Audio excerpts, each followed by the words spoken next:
Okungadliwa iNazaretha. Ngizogxila laphana kuyi-seafood. Ufishi ongadliwa iNazaretha ilona ongenawo ama-scales, onganayo lento ephalwayo, awudli. Owushibilikela njengombokwane awudliwa, ushaka, ama-dolphin, le eshibilikayo nje awuyithinti uma uyiNazaretha.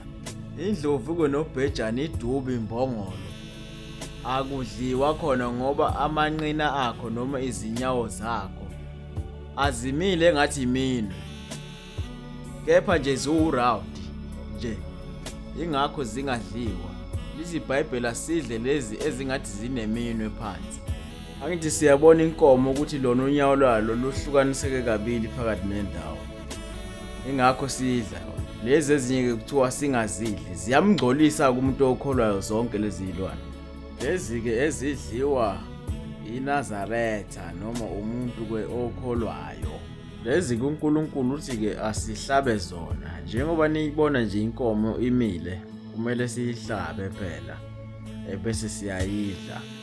Lezi-ke ezidliwayo siyayibona inkukhu iphinde yabuya la, kepha ibhilonga kulezi zilwane ezingale.